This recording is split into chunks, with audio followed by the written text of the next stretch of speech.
Hello students, welcome to Hiba Max. Quarterly exam preparation போயிட்டிருக்கு.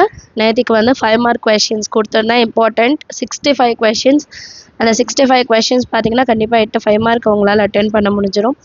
And அதே மாதிரி same டைப்பில் இருக்க அந்த கொஷின்லாம் ஃபஸ்ட்டு பார்த்துட்டு பேலன்ஸ் கொஞ்சம் கொஷின்ஸ் தான் இருக்கும். அதையும் நீங்கள் தரவு பண்ணிட்டீங்கன்னா சென்டம் எய்ம் பண்ணலாம். சரிங்களா?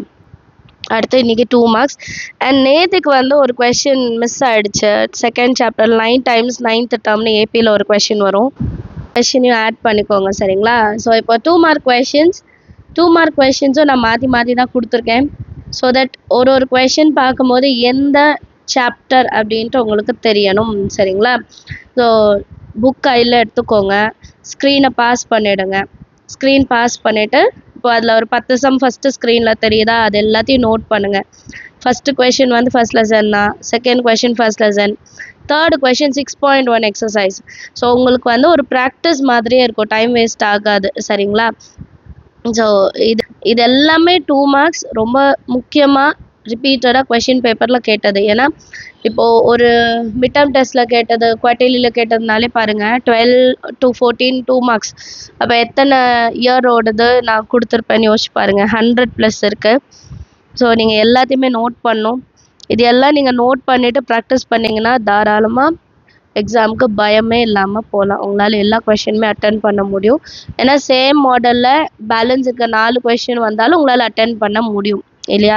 நான் இப்போ ஒரு மாடல் கொடுத்துருக்கேன். அந்த மாடல் ஃபார் எக்ஸாம்பிள் இப்போ A×B வச்சுக்கோங்களேன். அந்த மாடலில் இருக்க ஒரு சம் நீங்கள் செஞ்சு பார்த்தாலே பேலன்ஸ் அதுலேயே 6 சம்மு சேம் மாடலில் இருந்தால் உங்களால் அதை சால்வ் பண்ண முடியும். ஸோ இது எல்லாம் முக்கியமான கொஷின்ஸ். எல்லாமே நோட் பண்ணிக்கோங்க. எல்லாமே நோட் பண்ணிவிட்டு ஒர்க் அவுட் பண்ண பாருங்கள். டைம் ஸ்கெடியூல் கொடுத்துருக்கேன். அப்புறம் நேற்றுக்கு இன்னொருத்தவங்க கேட்டிருந்தாங்க, டைம் ஸ்கெடியூலும் கொடுக்குறீங்க, இம்பார்ட்டன்ட் கொஷின்ஸும் கொடுக்குறீங்க, நாங்கள் எதை தான் பார்க்குறது அப்படின்னு சொல்லிட்டு. டைம் ஸ்கெடியூலில் இப்போ நீங்கள் மார்க் பண்ணுறது புக்கில் தான் மார்க் பண்ணுறீங்க. கரெக்டாக? புக்கில் அந்த எக்ஸசைஸில் ஒரு 5 சம் இப்போ நான் கொடுத்த இம்பார்ட்டன்ட் கொஷின்ஸில் வந்தால் ஃபஸ்ட்டு அந்த 5 சம்முக்கு ப்ரையாரிட்டி, அதை முடிச்சிடணும். அதுக்கப்புறம் பேலன்ஸ் இருக்க 5 சம்முக்கு வரணும். சரிங்களா? Next page. ஸோ சிக்ஸ்த்து சாப்டரில் வந்து மொத்தம் 9 சம்ஸ் என்னவோ தான் இருக்குது, 2 mark. அது பார்த்தீங்கனாலே 2 2 mark. இல்லை நான் 6th சாப்டரே எனக்கு வேணான்னா ஓகே. பட் யோசிச்சு பாருங்கள், நிறைய இப்போ ஃபஸ்ட் லெசன்லலாம் நிறைய 2 marks இருக்கும். ஆனால் 6th லெசனில் வெறும் 9 2 marks இப்போ நமக்கு இருக்க போர்ஷனுக்கு. அப்போ அது மட்டும் பார்த்தாலே நம்மளால் 2 2 mark அட்டன் பண்ண முடியும்னா அதுதான் பெஸ்ட் சாய்ஸ். அதே மாதிரி தான் தேர்ட் சாப்டர்லேயும் நிறைய 2 marks இருக்கும். நம்ம வந்து எது கம்மியான 2 marks எதில் இருக்குது? இப்போ 4th சாப்டரில் கம்மியான 2 marks இருக்குது. அப்போ அது பார்த்தோன்னா அதில் நம்ம அட்டென்ட் பண்ணிட்டோன்னா இதில் நிறைய கான்சென்ட்ரேட் பண்ண வேண்டாம்.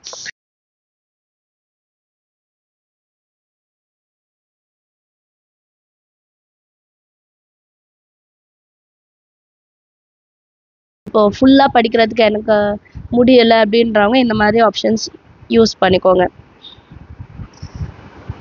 எல்லா கொஷினையும் பார்க்கும்போது உங்களுக்கு என்னென்ன சாப்டர்னு ஞாபகம் வரும்னு நினைக்கிறேன்.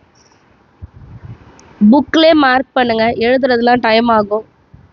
சரிங்களா? இல்லைன்னா ஸ்க்ரீன்ஷாட் எடுத்து பிரிண்ட் அவுட் எடுக்க முடிஞ்சால் எடுத்துடுங்க. புக்கில் மார்க் பண்ணுறது தான் ரொம்ப நல்லது. ஏன்னா ஹாஃப் இயர்லிக்கும் இதே தான், ஆனுவலுக்கும் இதே கொஷின்ஸ் இம்பார்ட்டன்ட். ஸோ கண்டினியூஸாக ப்ராக்டிஸ் பண்ணிங்கன்னா நல்லாயிருக்கும். நிறைய பேர் இதோட PDF கேட்டிருக்கீங்க, 5 markோட PDFும் கேட்டிருக்கீங்க. ஸோ நான் ஆல்ரெடி சொல்லியிருக்கேன் மேக்ஸ் டெஸ்ட் சீரியஸ் போய்ட்ருக்கேன்ட்டு. அதில் வந்து நீங்கள் 1 time 500 rupees பே பண்ணால் போதும். இந்த கொஷின்ஸ் எல்லாமே உங்களுக்கு அதில் PDF கிடைக்கும். ஆனுவல் வரைக்கும் இனியும் அடுத்த ஹாஃப் இயர்லிக்கு இம்பார்ட்டன்ட் கொஷின்ஸு அந்த மாதிரி வர எல்லா PDFஸும் உங்களுக்கு அதில் வந்து இருக்கும். அதுலேருந்து நீங்கள் எடுத்துக்கலாம். அண்ட் ஈச் லெசன் வந்து 5 to 10 கொஷின் பேப்பர்ஸ் தனித்தனியாக கொடுத்து அதில் ஆன்சரோடவே இருக்கும் உங்களுக்கு. ஸோ அது உங்களுக்கு கண்டிப்பாக யூஸ் ஆகும். ஸோ நீங்கள் வந்து அந்த டெஸ்ட் சீரீஸில் ஜாயின் பண்ணிங்கன்னா இதோட PDFs எல்லாமே அதிலே உங்களுக்கு கிடைக்கும். ஸோ தட் உங்களுக்கு அது யூஸ்ஃபுல்லாக இருக்கும். சரிங்களா? ஏன்னா நிறைய பேர் கேட்குறாங்க, அதனால் சொல்கிறேன். இல்லைனா பெஸ்ட் ஆப்ஷன் ஸ்க்ரீனை பாஸ் பண்ணுங்கள். எல்லா கொஷின்ஸையும் புக்கில் தேடி மார்க் பண்ணுங்கள். அது உங்களுக்கு ஒரு ப்ராக்டிஸ். எந்த கொஷின் இப்போ ஒரு ட்ராபேக்கே அதான், கொஷின் பார்த்தோன்னே எந்த இடத்துல வருதுன்னே தெரியல அப்படின்ட்டு இன்னும் பசங்க இருக்காங்க. அப்படி இருக்கக்கூடாது. இப்போ ஒரு கொஷின் பார்த்தோன்னே இது இந்த எக்ஸசைஸில் தான் வரும் அப்படின்ட்டு நீங்கள் தரோவாகணும். அப்போ தான் நீங்கள் சென்டம்க்கு எய்ம் பண்ணுறீங்கன்னு அர்த்தம். ஒரு 90+ எய்ம் பண்ணுறீங்கனாலும் இது முக்கியம். சரிங்களா? ஸோ நம்ம சேனல் இது வரைக்கும் சப்ஸ்கிரைப் பண்ணலாம், மறக்காமல் சப்ஸ்கிரைப் பண்ணிட்டு கூட பெல் ஐக்கான் செலக்ட் பண்ணிடுங்க. உங்கள் ஃப்ரெண்ட்ஸ் சர்க்கிளையும் ஷேர் பண்ணுங்கள். மறக்காமல் இந்த வீடியோஸ்க்கெல்லாம் லைக் பண்ணுங்கள். லாஸ்ட் வீடியோக்கும் நிறைய லைக் வந்திருந்து, அதே மாதிரி இந்த வீடியோக்கும் நிறைய லைக் பண்ணுங்கள். அப்போ தான் நிறைய பேருக்கு நம்ம சேனல் வந்து ஷேர் ஆகும். நெக்ஸ்ட் வந்து டைம் மேனேஜ்மெண்ட் பற்றி கேட்டிருக்கீங்க போன வீடியோட கமெண்ட்டில். அந்த மாதிரி உங்களுக்கு வேறு ஏதாவது டவுட்ஸ் இருந்தாலும் கேளுங்க. டைம் மேனேஜ்மெண்ட்க்கான வீடியோ இன்னைக்கு சாயங்காலம் அந்த மாதிரி உங்களுக்கு நான் அனுப்பிடுவேன். சரிங்களா? Thank you so மச்மா.